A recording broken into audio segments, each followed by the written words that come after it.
bukan seperti yang diduga Wakang, tim Harewos, kemudian di belakang layar enggak.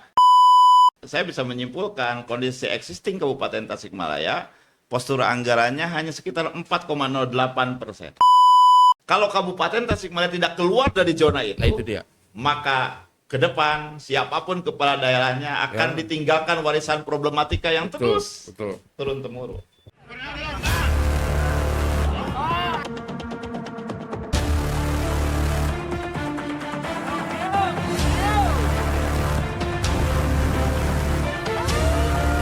Bagaimana caranya rakyat lebih hidup sejahtera? Assalamualaikum warahmatullahi wabarakatuh. Salam Waalaikumsalam. sejahtera untuk kita semua. Swastiastu, Namo Buddhaya, salam kebajikan, Rahayu, Rahayu, Sampurasun. Ketemu kembali dengan channel Pikirkan Rakyat, berpikir merdeka, rakyat bicara, dan channel kita Pikirkan Rakyat. Dalam kesempatan ini kita akan berbincang tentang kekinian lah Kak. Tentang kekinian, tentang ya yang memang berkembang di negara Republik Indonesia yang kita cintai, wabil khusus Kabupaten Tasikmalaya mungkin kan. Oh ya, sebelumnya kita ini dulu, alhamdulillah kita kedatangan eh, sesepuh sebetulnya mah. Sesepuh atau ya boleh dibilang tokoh Kabupaten Tasikmalaya yang memang kiprahnya luar biasa. Termasuk sekarang ini beliau adalah salah satu konsultan sebagai, kalau tidak salah, ketua Satgap ya. Lihat kemarin Ya, ketua Satgap pemenangan seumur umur. ya, pemenangan seumur umur. Selamat datang Kang Asop. Ya, Nah, kita akan berbincang-bincang karena memang apapun alasannya, ketika berbicara tentang Kabupaten Tasikmalaya, maka nama Kang Asop ini juga selalu muncul, Kang. Artinya ketika muncul itu kan ada hitungan-hitungan lain. Apapun alasannya. Tidak bisa tidak gitu. Nah, ya kebetulan pada saat-saat ini Kabupaten Tasikmalaya ini kita lihat bahwa kepemimpinan baru, katakan pemimpinan baru pasca kepemimpinan yang lama itu, ya tentu saja terpilihnya Kang Cecep Nurul Yakin ini pun tidak lepas dari kiprahnya Kang Asop. Apapun alasannya, tidak bisa tidak. Jangan menolak, dan itu konkret kan. Nah, kita ingin mengorek sebetulnya, karena memang ada di bagian itu, salah satunya yang memformulasi sehingga CNY ini, katakanlah Kakang CNY ini terpilih. Apa tuh Kang? Karena memang persoalan Tasik itu kan kabupaten lah khususnya, ya waktu Akang juga begitu dinamikanya, tiba-tiba ini muncul dengan raihan yang luar biasa, dengan perjalanan yang memang mengucurkan keringat bahkan darah sampai 2 kali kan. Nah, gimana nih ini ya? Sebelum kita ngobrol panjang nih. Oke. Baik. Bismillahirrahmanirrahim. Assalamualaikum warahmatullahi wabarakatuh. Kang Farhat, saya merasa bangga untuk bagian daripada edukasi ke warga tentang Kabupaten Tasikmalaya, meski dengan peran yang lain pada hari ini. Jadi terlalu berlebihan kalau saya kemudian berada di spektrum Kabupaten Tasikmalaya selalu ada nama, itu patut kebetulan karena nama Asop itu berbeda dengan istilah Sunda. Asep, jadi cukup agak sedikit. Di desa saya aja nama Asep hanya satu. Yang kedua, saya hanya patut kebetulan sebagai aktivis politik yang secara sejarah pilkada langsung itu selalu hadir di dalamnya dan ditugaskan oleh partai, selalu menjadi nakhoda lah, kalau tidak ketua sekretaris pemenangan dari eranya Pak Tatang maupun yang lainnya. Dan tidak hanya dalam pemenangan, Akan tetapi di eranya setelah selesai perencanaan pembangunan Repelita diganti dengan pembangunan jangka pendek, jangka panjang, jangka menengah, Renstra, visi misi dan yang lainnya. Saya selalu ditugaskan ambil bagian untuk merumuskan bagaimana memformulasikan Tasik setidaknya 25 tahun ke depan, kemudian 5 tahun ke depan dan termasuk hari ini. Nah, oleh karenanya bukan segala tahu, tetapi karena cukup lama mungkin kecimpung di dunia parlemen maupun yang lainnya, sehingga agar kesinambungan pembangunan itu ya selalu diberikan tugas itu, termasuk hari ini tanggung jawab untuk menskenario setelah berhasil katakanlah memenangkan pilkada, maka langkah tugas berikutnya saya sebagai bagian daripada masyarakat, bagaimana kemudian janji-janji politik ini terdokumentasikan dalam bentuk lembaran negara, menjadi blueprint, dan itu sampai hari ini. Kemudian saya bagian daripada tim ahli, tim perumus dengan beberapa akademisi baik dari IPB, kemudian Prof. Kartawan dari Unsil, dari Unpad, kemudian dari UPI. Nah, lagi-lagi saya bagian daripada kelompok masyarakat yang ditugaskan seperti begitu. Akan tetapi ini perlu diketahui oleh rakyat sekalian dan saya sendiri juga sama. Ini hal yang unik bagi Tasikmalaya, Kang.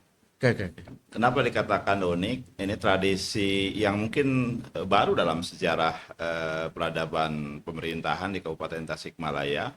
Seorang kepala daerah yang sudah memenangkan pilkada, akan tetapi karena di masa transisi PSU itu ada hal-hal yang baru di negara Republik Indonesia, maka sampai hari ini belum terputuskan amanah rakyat melalui regulasi negara, katakanlah visi misi, janji kampanye maupun yang lainnya, sampai hari ini belum kemudian diputuskan oleh lembaga perwakilan rakyat, DPRD. Iya, sampai hari ini belum diketok, belum masuk pun belum, karena dulu kan dasar hukumnya Permendagri tentang perencanaan pembangunan. Nah, Permendagri itu mengatur bagaimana merancang sebuah siklus pemerintahan diawali dari 2025. Biasanya per akhir Desember selesai. Nah, yang bagi 26 kabupaten kota di seluruh Jawa Barat sudah selesai. Sandarannya Permendagri. Nah, akan tetapi karena batas waktu kita pelaksanaannya di triwulan kedua di bulan tahun 2025 bukan 2024, maka kemudian ada kekosongan hukum. Nah, oleh karenanya sampai hari ini kan kekhususan di Kabupaten Tasikmalaya di Jawa Barat ini sampai hari ini diberikan waktu oleh negara melalui instruksi namanya Permendagri, instruksi Menteri Dalam Negeri nomor 2, itu diberikan batas kewenangan putusan politik itu harus berakhir 4 Desember 2025. Karena ada PSU, mungkin karena ada PSU itu PSU. Nah, oleh karenanya ini menjadi ambigu. Pemerintah daerah sudah dilantik dengan berbagai kewenangannya, tetapi kemudian amanah rakyatnya itu belum ada. Nah, oleh karenanya saya juga kadang-kala ini bagaimana mengevaluasi kepala daerah di masa transisi ini. Benar. Karena DPRD belum memutuskan. Visi ini disetujui enggak? Menarik, Kang.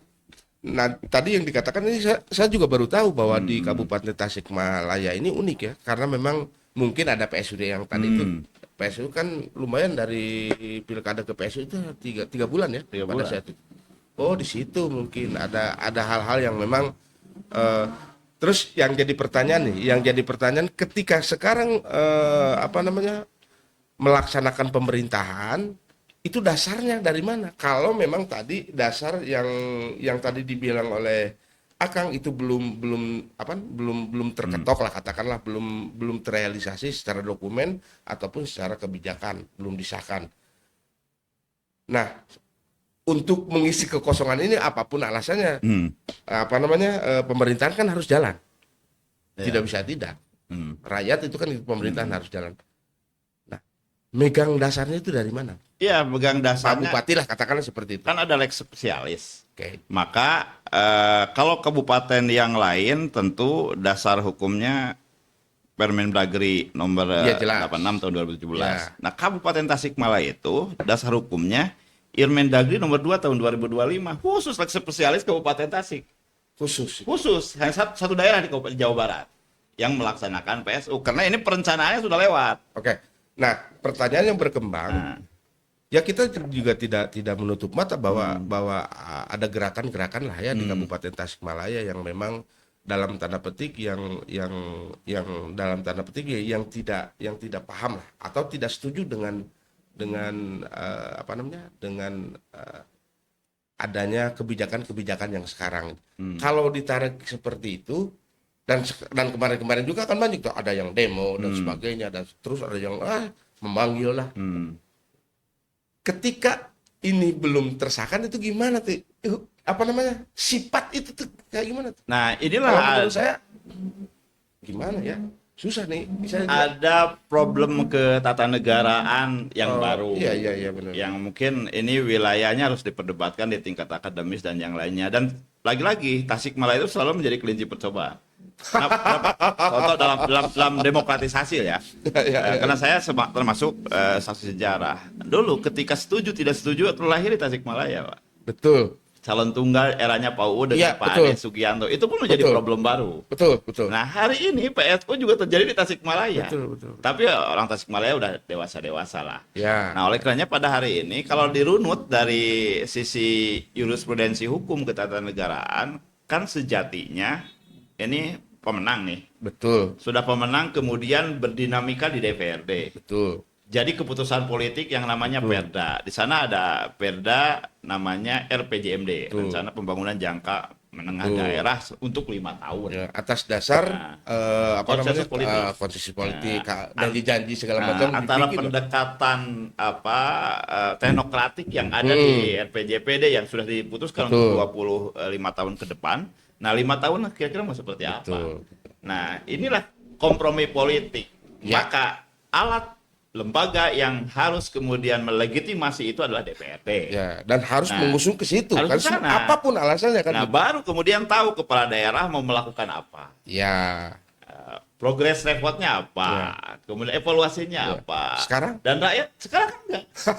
Nah, ini menarik. Oleh karena itu, saya pikir ini Pak Kepala Daerah yang hari ini menuntaskan sisa waktu yang periode kemarin. Gitu. Tetapi karena sudah off, ya di take down oleh lembaga yang lebih atasnya, dalam hal ini gubernur dan Mendagri. Maka segala sesuatu itu akhirnya bersifatnya konsultatif. Mau melaksanakan kebijakan ini posisinya.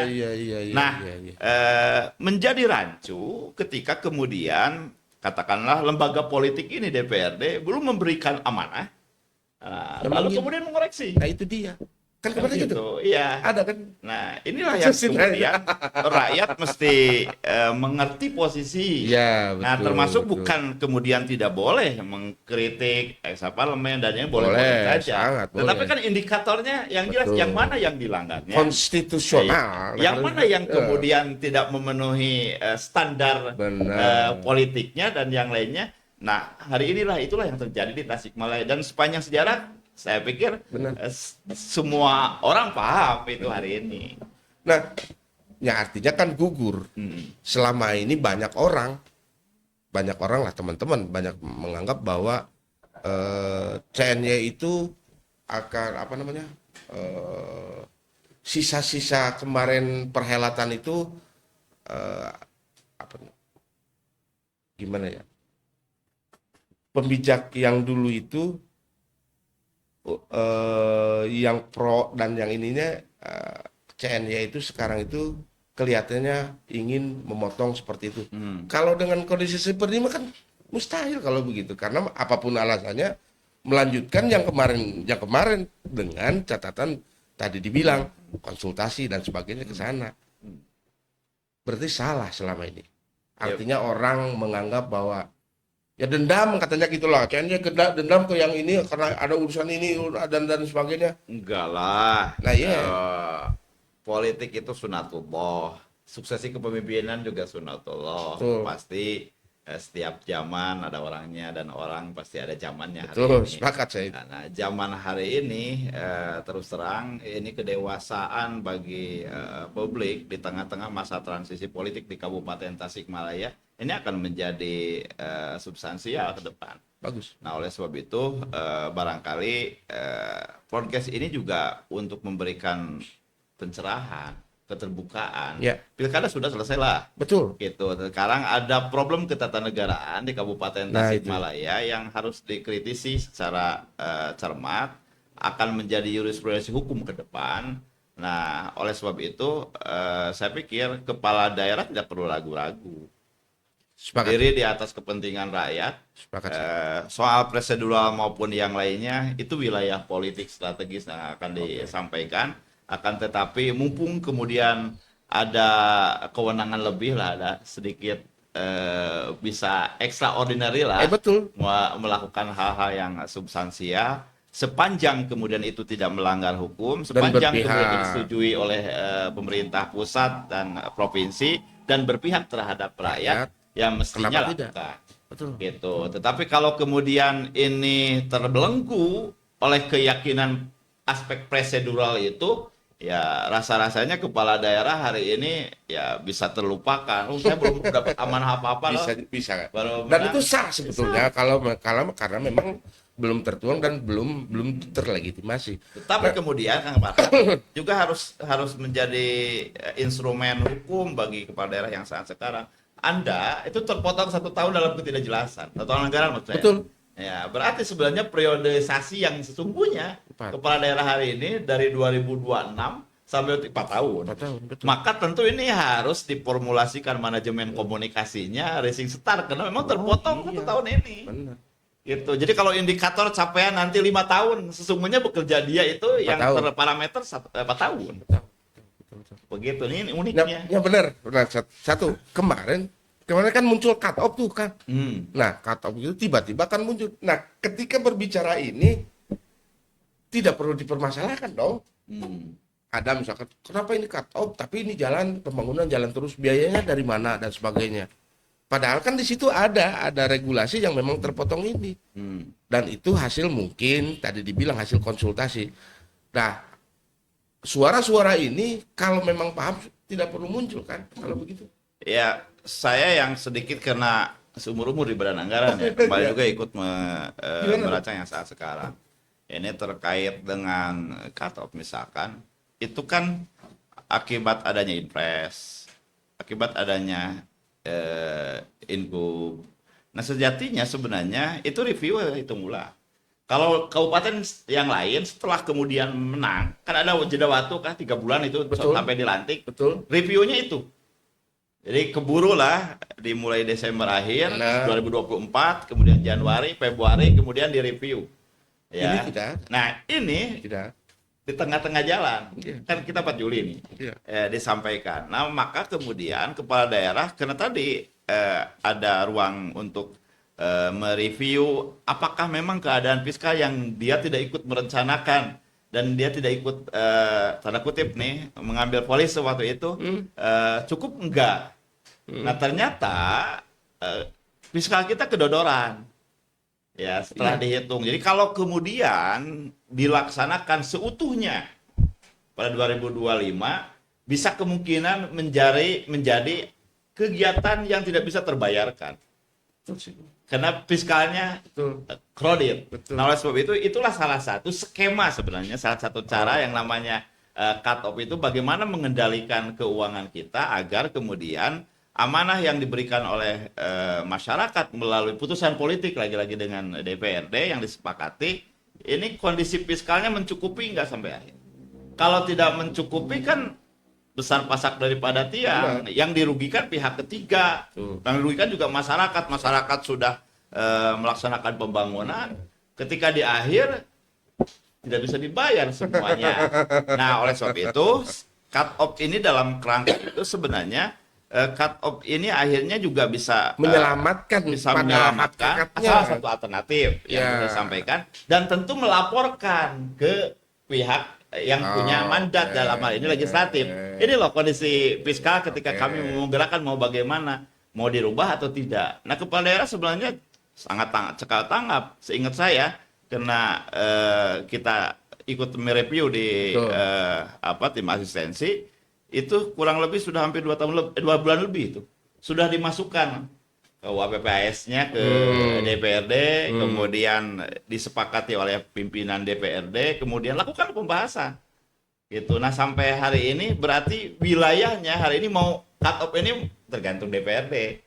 Apakah mau secepatnya dengan keadaan fiskal Yang memang yang seperti seperti ini, ini atau kemudian jalan gitu.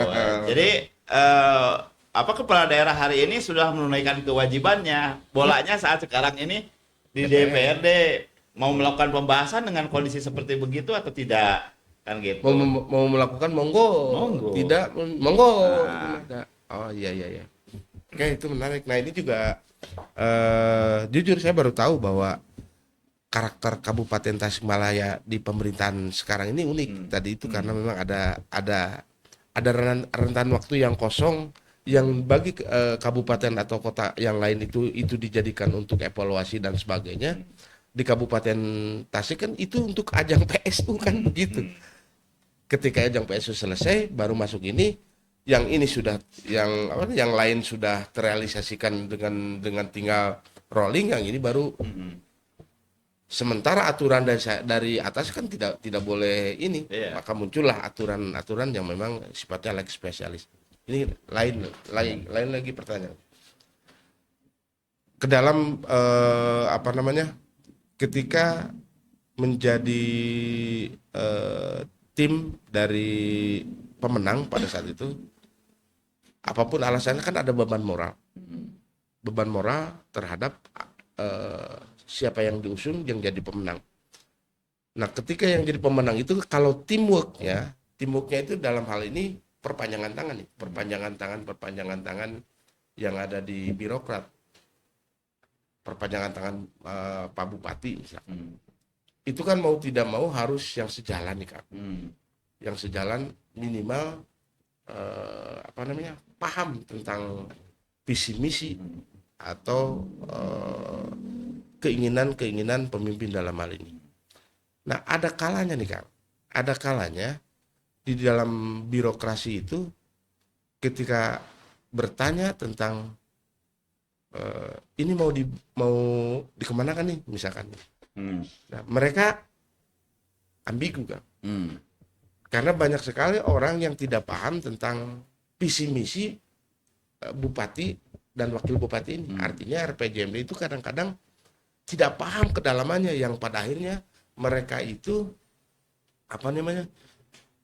asal Bapak senangkan ini dibayar.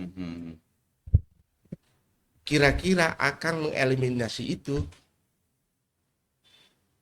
bagaimana caranya Kak? Ya, saya melihat cukup berat ya kepala daerah hari ini karena terkoreksinya keadaan stabilitas politik, ekonomi, pembangunan di nasional ini akhirnya mengkoreksi kondisi Kabupaten Tasikmalaya.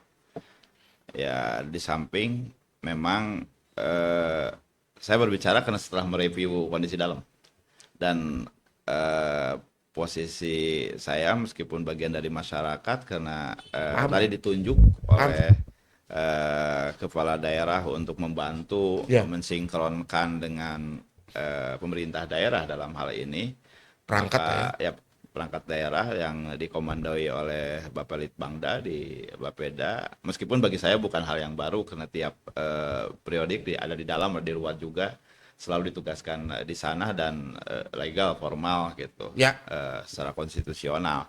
Bukan seperti yang diduga Wakang, tim Harewos, kemudian di belakang layar enggak.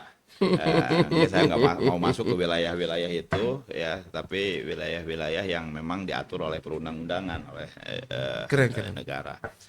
Nah, saya ingin menyantumkan sedikit tentang kondisi objektif di Kabupaten Tasikmalaya. Pertama ada problem yang saya himpun dan secara akademis kita kaji. Nih, kondisi existing Kabupaten Tasikmalaya ini dalam kurun waktu terakhir tidak dalam kondisi baik-baik saja.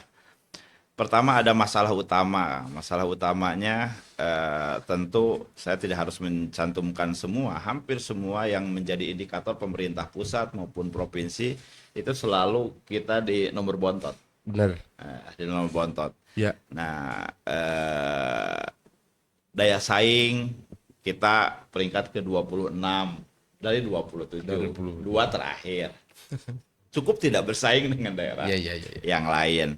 Kemudian infrastruktur, apalagi Betul. kondisinya posisi pada hari ini, meskipun dalam statistik ada 56,8% kondisinya bagus, tapi dikategorikan bagus itu ya dalam pemeliharaan Ya. yang masih tambah, ya masih layak jalan. Tetapi kalau yang lobang-lobang, Ya. saya pikir sangat banyak.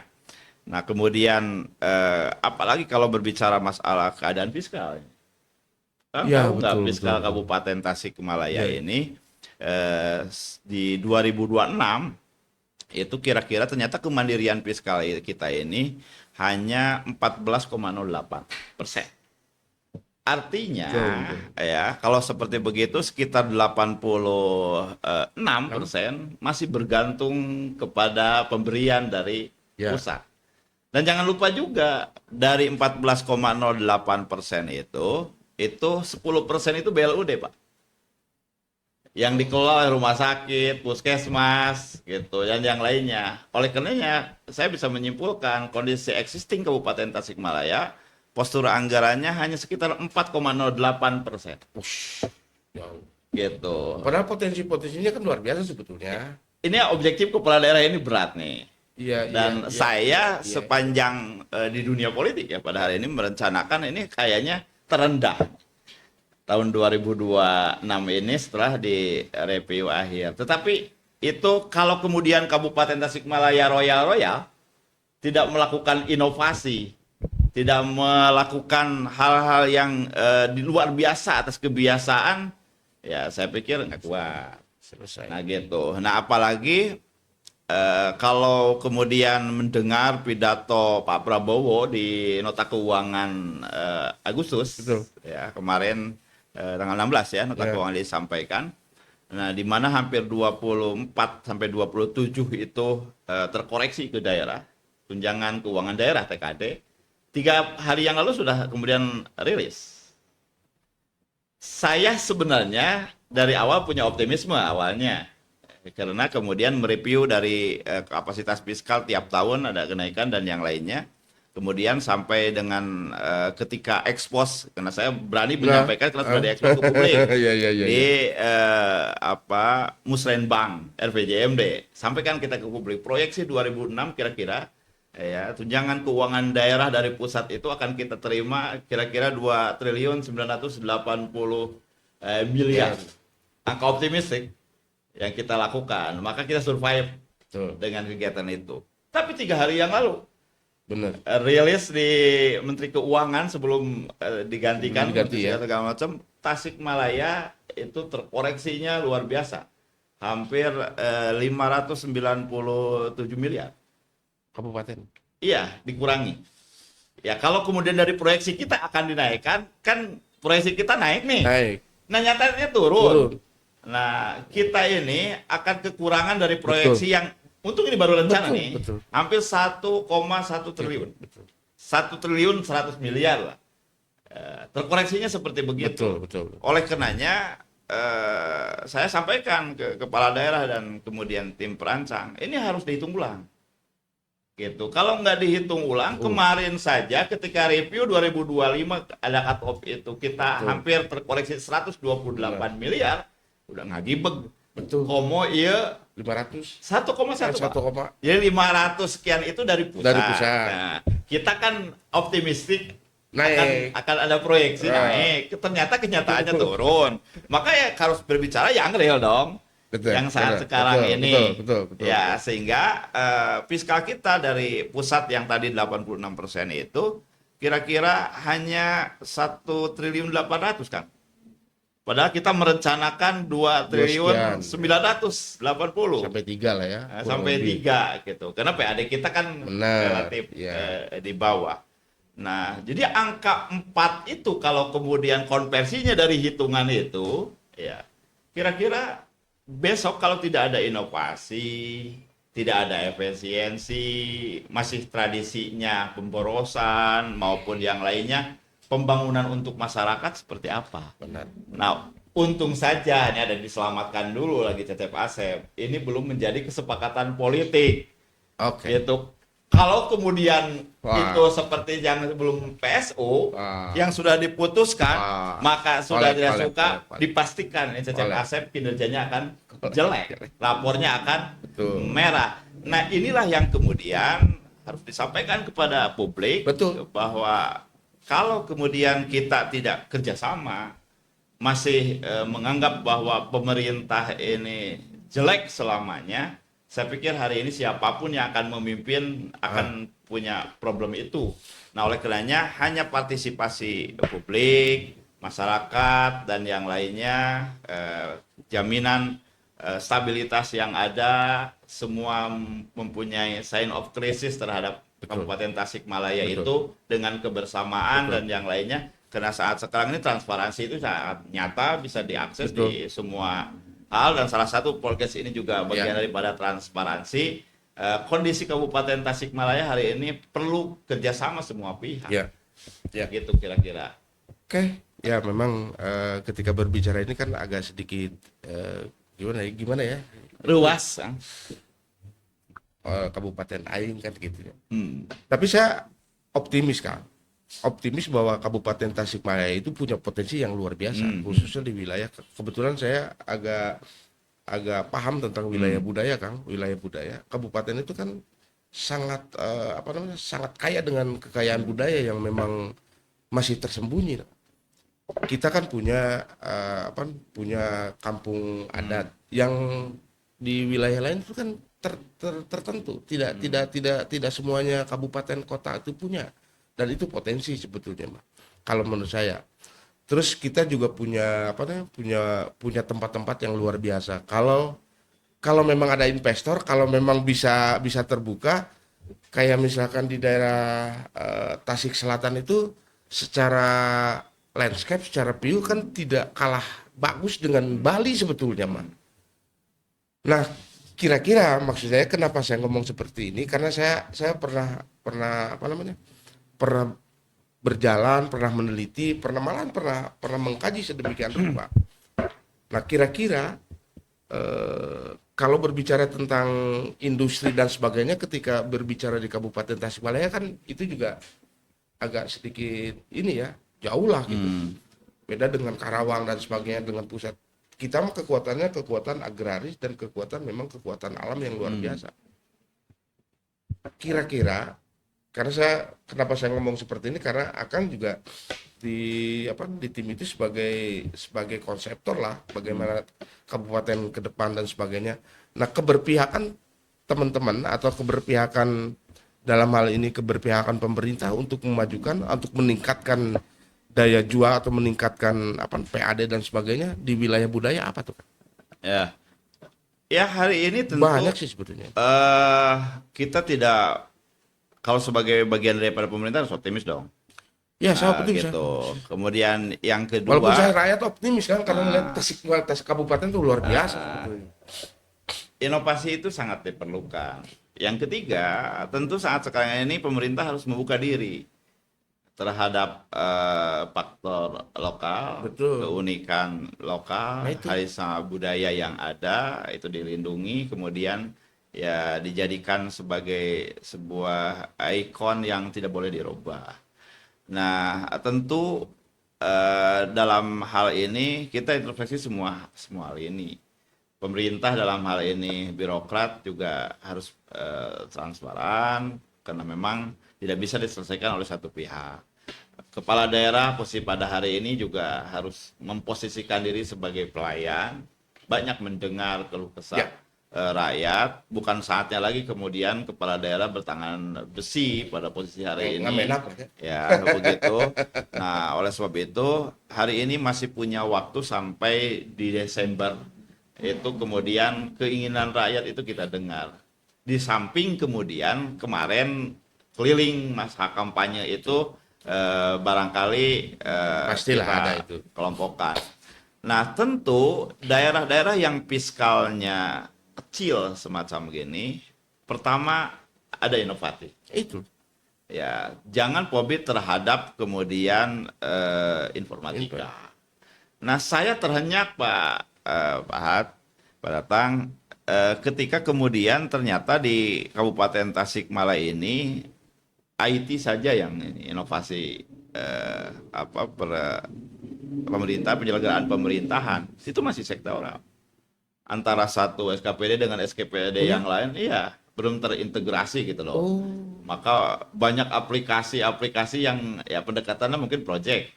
Nah, ini. Hari ini harus termanajemen. Betul. Karena di tengah kebetulan fiskal ini ngapain misalkan kepala desa banyak diundang datang ke pusat pemerintahan kabupaten. Nah, hari ini bisa podcast, bisa seperti begitu. Kemudian event-event yang lainnya bisa dilakukan Zoom. Kemudian digitalisasi elektronik juga surat menyurat administrasi bisa dilakukan hari ini. Dan itu efektif ya. Iya, kalau tidak adaptasi ya itu memangkas belanja di yang lainnya. Nah, tentu bukan untuk menggunakan fiskal saja. Ini kita harus inovasi kembali bagaimana mendatangkan sumber itu. Nah, salah satu yang kemudian muncul murah meriah lah katakanlah, tapi kemudian terus menerus ya dari budaya. Tuh. Gitu, dari budaya salah satu. Sampai budaya itu bukan urusan seni saja. Oh iya. Tetapi kemudian kebiasaan masyarakat yang kemudian heterogen di Kabupaten Tasikmalaya coba diakpol kemudian menjadi sentra itu dijual. Bisa dijual kan? Nah, bukankah Bali seperti begitu? Iya. Bukankah kemudian Toraja seperti itu? Betul. Bukankah kemudian di Lombok seperti begitu? Nah, saya pikir kekayaan hasanah itulah yang saat sekarang ini kita gali. Nah, aspek dari mana pendanaannya? Nah, hari ini tentu kalau melihat dari internal, berat. Skemanya bisa dilakukan, bisa kerjasama dengan masyarakat, bisa KPBU, ya. Kemudian bisa masyarakat kemudian ada kepastian hukum, kita ayomi, kita lindungi, kemudian kita kasih insentif, gitu. Tidak selamanya kemudian harus bernilai kapital A, invest B dan yang lainnya. Nah, saya pikir hari inilah edukasi ini yang sangat penting. Nah, tentu budaya di pemerintahan, di birokrat, di masyarakat juga tidak bisa semudah membalikan telapak tangan. Tapi ini harus mulai. Kalau Kabupaten Tasikmalaya tidak keluar dari zona itu, maka ke depan siapapun kepala daerahnya akan ditinggalkan warisan problematika yang terus turun-temurun. Kenapa saya ngomong seperti itu? Karena memang ternyata begini. Ternyata kota Tasikmalaya itu, kota Tasikmalaya, budayanya ditopang oleh kabupaten loh, Kak. Artinya yang dijual di kota Tasikmalaya itu sebetulnya itu potensi-potensi atau khas-khas kabupaten. Karena kota Tasikmalaya itu tidak punya akar gitu, tidak punya akar secara komunitas katakanlah seperti itu. Hal-hal yang terus desa-desanya. Desa-desa kan hampir beberapa desa saya pernah dan ternyata potensi-potensi di desa itu luar biasa. Nah, saya berkaca kepada media lah, kepada tontonan sekarang yang memang itu tidak bisa kita hindarkan, misalkan dari YouTube, TikTok, TV termasuk televisi.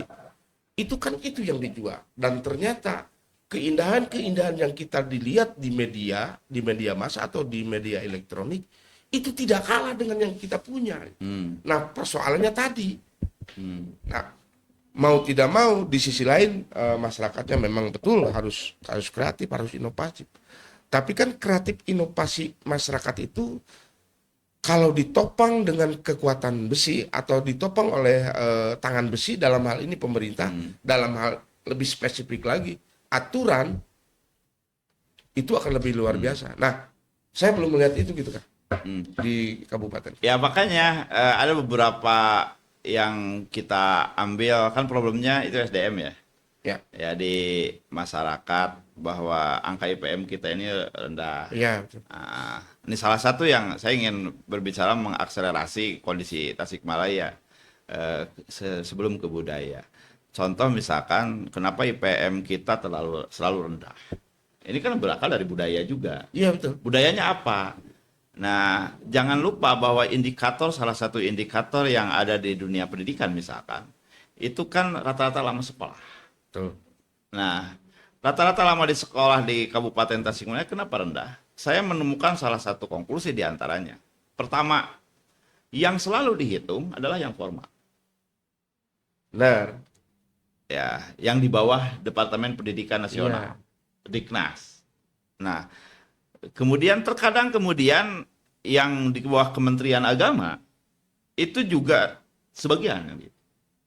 Nah, hari ini rumpun undang-undang Sisdiknas itu ada rumpun yang namanya Majlis Masyayikh, pendidikan pesantren. Jadi Yang dalam tanda petik informal ya. bukan informal hari ini. Oh iya. Jadi satuan pendidikan itu Bang Tatang ini setelah terbitnya undang-undang pesantren itu ada 3. Oh. Pertama ada di bawah Kemendiknas. Di sana kewenangan daerah ya, kewenangan kabupaten saja. Ya. Kewenangan kabupaten itu tentu di sana ada yang namanya PAUD, ada yang namanya TK, ada yang namanya SD, ada yang namanya SMP. Iya, betul. Itu Diknas. Lalu kemudian ada di bawah Kementerian Agama, ada yang namanya Rodotul Atfal, TAM dulu. Betul, Ya, itu PAUD. Kemudian Rodotul Atfal, Ya. Madrasah Ibtidaiyah, Ya. Madrasah Sanawiyah. Ya. Ya, ini kewenangan di daerah. Ya. Kan itunya aliyah dan yang lainnya. Nah, jangan lupa, ini ada yang budaya baru budaya yang sudah mengakar di Tasikmalaya kemudian hadir dalam sistem negara. Sekarang ini. Namanya Majlis Masyayikh, pesantren, Ya. undang-undang pesantren. Maka di sana ada yang namanya ibtida awal, gitu. Dia tidak harus masuk persamaan. Dia tidak harus menjadi di pesantren membuka SD ataupun MI, Betul. TK ataupun RA. Ya. Bukan. Gitu. Dan lagi-lagi salah satu kepresnya Majlis Masyayikh Nasional itu orang Tasik melalui keputusan Presiden Pak Kiai Haji Abdul Aziz Afandi. Ya. Taranya seperti itu. Nah, oleh sebab itu di sana ada ula, ada wusto, ada ulia. Kalau ula setingkat SD, kalau wusto setingkat SMP, kalau ulia setingkat SMA. Tapi dia tidak harus kemudian berubah warna menjadi OSIS gitu loh. Ya.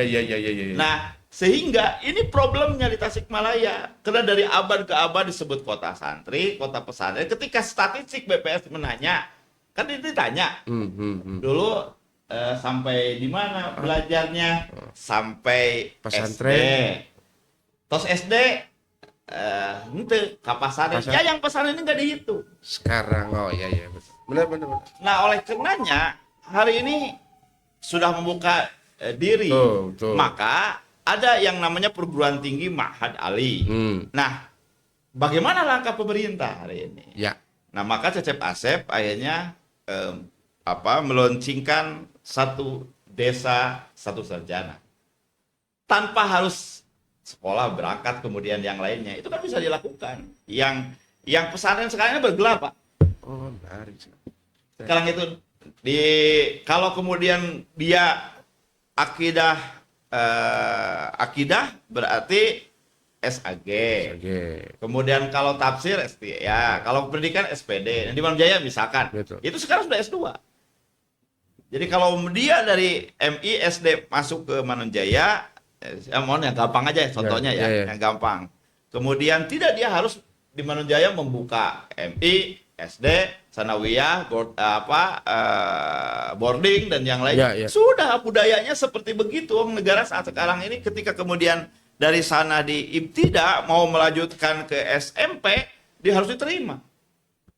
Tidak harus persamaan paket B, paket C. Nah, itu dia. Nah, oleh karena itu negara harus hadir di sana. Ketika kemudian BPS, saya kemarin ikut koordinasi dengan BPS. Pendataannya ini kan sudah dilindungi oleh undang-undang. Ulah undang-undang Sisdiknas maupun yang lainnya di Tasikmalaya jangan kemudian dikeberi seperti begitu. Masyarakat ditanya gitu. Betul. Sampel statistiknya. Ini pernah lulusan SMP kan, SMP kalau di kabupaten. SMP oh enggak sampai SD, oh enggak sampai MI. Nah coba tanya, tambah pertanyaannya. Pesantren teh Masalahnya enggak. Kalau pesantren harus dihitung lah tata lama sekolah. Dan saya pikir seberapa besar pun investasi anggaran di intervensi di kabupaten pasti akan kedodoran itu. Oke. Bukankah itu persoalan budaya? Oke, betul. Sepakat. Semakin ringan. Betul. Sepakat. Karena apapun alasannya ketika berbicara tentang pendidikan formal itu mereka melupakan sesuatu. Padahal pendidikan yang paling tua itu kan pesantren sebetulnya, Mak. Iya. Nah, sementara pesantren itu kemarin-kemarin itu kan tidak diakui secara kenegaraan, katakanlah seperti itu. Tapi sekarang sudah ya. Iya. Oke. Dengan terbitnya undang-undang pesantren, Perda saya waktu masih di parlemen Betul, sebagai betul. inisiator. Iya, iya, iya. Tetapi kemudian oleh pemerintah yang lama tidak diundangkan. Tetapi itu automatically Iya, 30 iya. hari sudah bisa diundangkan, tinggal Iya, diinikan. iya, iya. Maka saya dorong salah satu janji politik dari yang dikemas ini adalah pelaksanaan Perda penyelenggaraan. Bukan karena saya orang pesantren.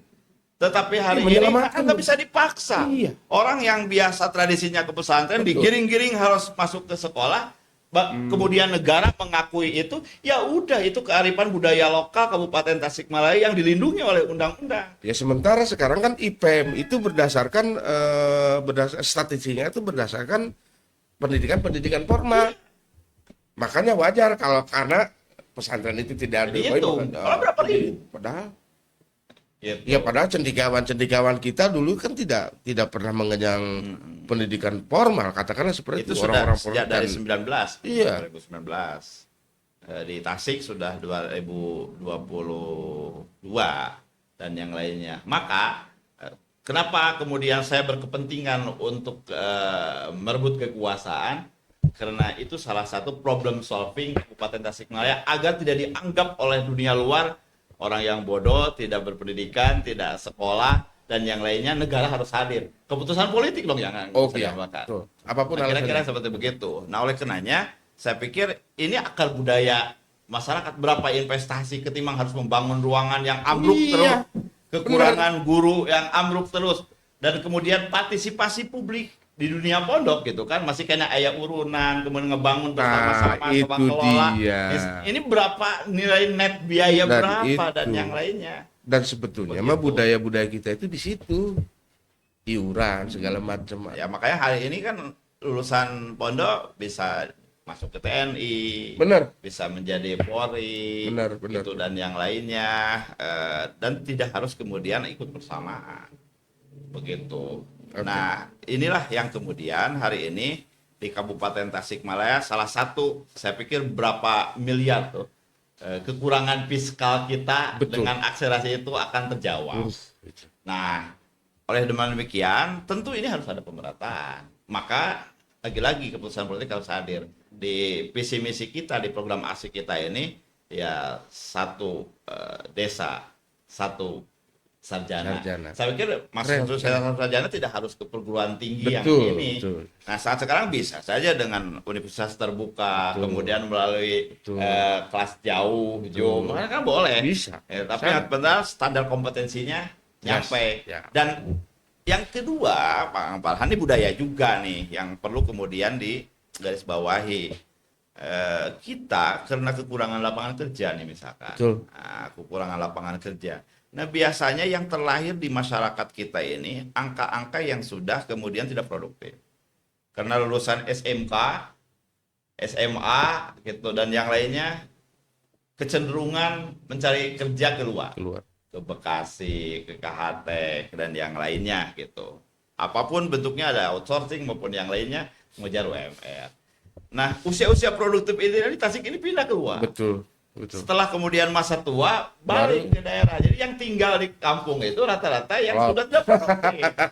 Nah, oleh karena itu harus ada kesadaran. kepala daerah Harus hadir dong. harus hadir. Hari ini kita kemudian akhirnya ingin membuka sesuai dengan kearifan lokal budaya kita ini di pertanian, ya membuka di tiap-tiap penjuru sekolah-sekolah yang kemudian kompetensinya Basicnya itu. pertanian. Nah, Oke. ada stimulan dari pemerintah. Betul. Supaya kemudian tadi termasuk sarjana tidak boleh kemudian sarjana dibiayai oleh pemerintah kemudian keluar, harus mengabdikan Harus di sini. lagi di sana. Betul. Kalau Pak Prabowo hari ini ada sekolah rakyat, Betul. kemudian ada penggerak dan yang Betul. lainnya, ya Tasikmalaya seperti begitu. Tapi lagi-lagi kita tidak harus dengan tadi jargon Ya, dikotomi antara Kementerian Agama, Betul. Mendiknas, kemudian budaya yang lain masyarakat, itu ada hadir semua.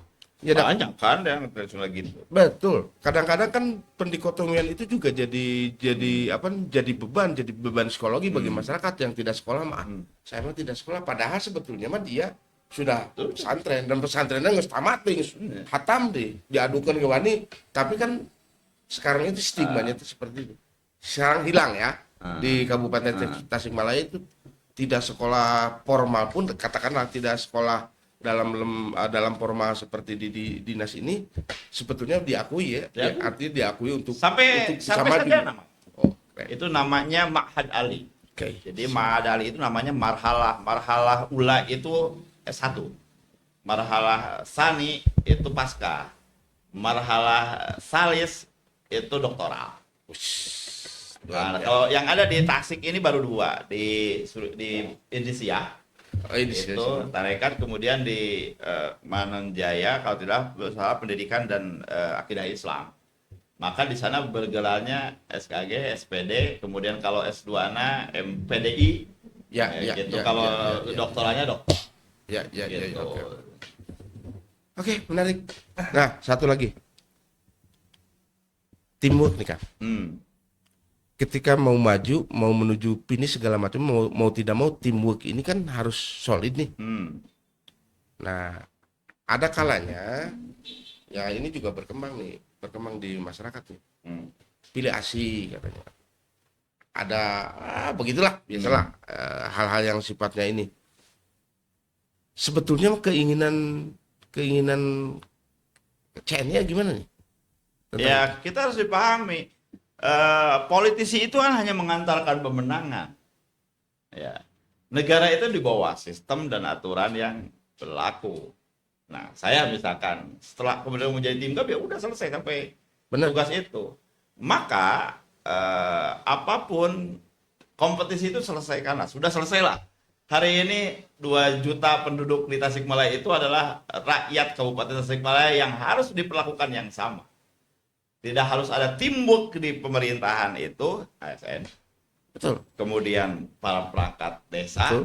kemudian NGO masyarakat, gitu. Ya yang jadi masyarakat seperti saya hari ini, ya Betul. jadi guru lagi dan yang Betul. lainnya. Ketika dibutuhkan oleh pemerintah dalam hal ini, ya sebagai rakyat, Ya, why not? membantu support. Nah, saya percaya bahwa ASN ini dengan sumpah kenegaraannya, sumpah jabatan sebagai abdi negara, itu akan profesional. Gitu. Kalau kemudian hari ini ada dinamika, ya hanya biasalah saat. Dan tentu ketaatannya itu kan sebagai seorang pemimpin yang legitimit dipilih oleh rakyat. Betul. Tapi kami yang di partai politik juga, katakanlah para relawan, para kader partai dan yang lainnya, tentu harus kembali lagi ke barak. Ya. Ruang-ruang politiknya sudah kami sebagai pimpinan di P3 misalkan, sudah mempercayakan ke kader terbaik kita berada di pemerintahan. Nah. Tanpa harus saya merecoki dong.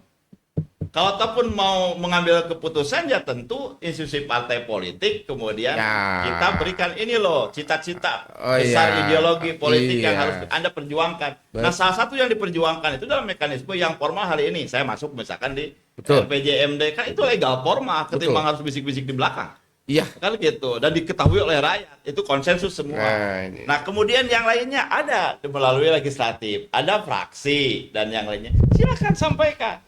Tentu pengawal yang bisa diberikan melalui keputusan politik itu disampaikan melalui reses ke rakyat dan yang lainnya. Jangan kemudian kepala daerah ini tersandar direcoki oleh hal-hal yang di Iya. luar kewenangannya gitu Betul. loh. Dan Ya, jangan sampai sama. like dislike kan? Iya. Tidak. Dan Harus konstruksi. saya kalau pikir begitu. baik-baik saja. Nah, kalau sekarang ini masih adalah tanda negatif tadi Benar. saya katakan. Karena tadi ini lagi posisinya bergaining politik kira-kira 5 tahun ini apa yang harus dikerjakan oleh kepala daerah karena belum ada keputusan politik. Oke. Setelah 4 Desember itu sudah ini yang hadir negara loh. Yang hadir pemerintah, tidak ada lagi tim sukses. Tidak ada lagi yang kemarin pro A, pro B, kemudian di Cirian dan yang lainnya. Nggak baik bagi pembangunan. Benar. Itu kebersamaan. Oke. Sudah selesai lah, move on lah. Nah, Tidak itu. harus kemudian yang Oke. lain-lainnya gitu. Ini mah saya mendapat bisikan-bisikan, oh begini. Nanti saya akan ngomong lah dengan penasehatnya beliau. Katakan, penasehat. ya apapun alasannya Kang. Ya saya juga punya katakanlah punya mata-mata loh Kang. Oh ini, oh gini. Saya serap sedemikian rupa kayak kemarin misalkan ada teman-teman yang kesini mau mengklarifikasi lah semua. Silakan. Nggak jadi Kan kalau sudah di keputusan politik kita bisa bercerita, Kang ini satu tahun ini yang mau dikerjakan. Ini Iya. kebutuhannya sekian. Sekarang kan nawe nggak ada. Bener. Belum. Nah, justru saya jadi, ternyata. Jadi kemarin itu, baper nih, kan gitu. Akhirnya, Begitu. padahal secara aturan tuh belum. Salah objek. Ya. Nah, Salah objek. benar. Terakhir Kang, karena memang kita dibatasi waktu, apalagi Kang sekarang mau ada ini. Terakhir untuk Kota Tasikmalaya dan ya untuk masyarakat, wabil khusus untuk tim lah, tim nantinya teamwork Pak Bupati, katakanlah perpanjangan tangannya, silakan lah baperan gitu kan. Ya baik, saudara sekalian sebangsa dan sekabupaten Tasikmalaya bukan setanah air, sudahilah kompetisi, sudah selesai. Hari ini kita harus merajut bangsa ini, masyarakat kita Kabupaten Tasikmalaya ini milik kita sendiri, kebanggaan kita sendiri. Nah, apapun bentuknya, setelah menjadi keputusan bersama, itu adalah keputusan rakyat Tasikmalaya. Ayo kita bergandengan tangan. Iya. Kemudian saya titip kepada kepala daerah menjadi negarawan yang sejati. Sudahilah kalau kemudian ada yang ngipas-ngipasi, ini adalah pendukung A, pendukung B, dan yang lainnya sudah hentikan. Hari ini adalah milik bersama, kita potensi apapun harus kita akomodir sedemikian rupa sehingga tidak ada keberhasilan suatu masyarakat tanpa kebersamaan. Dan tidak ada kemudian masyarakat yang maju dengan perselisihan dan persengketaan. Hentikan ruang-ruang negara yang formal juga sudah ada. Kalau pun ada ketidakpuasan masyarakat, salurkan melalui partai politik, salurkan melalui parlemen maupun yang lainnya, dan itu dilakukan. Adapun kapasitas yang kemudian ke birokrasi, saya sampaikan bahwa Anda adalah disumpah atas nama negara, kemudian bekerja atas nama masyarakat, dibiayai oleh masyarakat, layani sebaik-baiknya, dan yang lainnya. Saya pikir saat sekarang ini profesionalisme menjadi satu ketentuan yang harus kita pegang bersama, komitmen itu. Saya meyakini masyarakat Tasikmalaya, siapapun pemimpinnya, tetap berjalan dengan peradaban yang baik, dan di tengah-tengah itu kita ini diayomi, dibentengi oleh moral banyak para kiai sepuh, tokoh masyarakat, akademisi maupun yang lainnya. Ya, jangan ada ego paling wah dari segalanya. Yuk kita kemudian raut persaudaraan ini, kita dialogkan. Kalau ada yang belum jelas, kita banyakkan diskusi, kita juga banyakkan aksi untuk melakukan kebaikan bersama. Insya Allah Tasik maju di era baru, saya pikir akan terwujud. Ya. Segitu saja. Ya, luar biasa penutup yang memang itu untuk semata-mata untuk Kabupaten Tasikmalaya, supaya Kabupaten Tasikmalaya itu dilihat seperti hanya apapun kegiatan ataupun ada gerakan-gerakan di Tasikmalaya itu kan menjadi sorotan sorotan nasional. Spektrum Tasikmalaya itu luar biasa, dan itu juga hal-hal yang seperti itu juga mengalir terhadap ekonomi dan sebagainya. Satu dari saya untuk penutup, masa lalu adalah impian samar-samar bagaikan tulisan aus pada sehelai lontar. Tidak bijaksana kalau kita membaca dan membacanya lagi. Kita menuju ke depan. Assalamualaikum warahmatullahi wabarakatuh. Waalaikumsalam warahmatullahi wabarakatuh.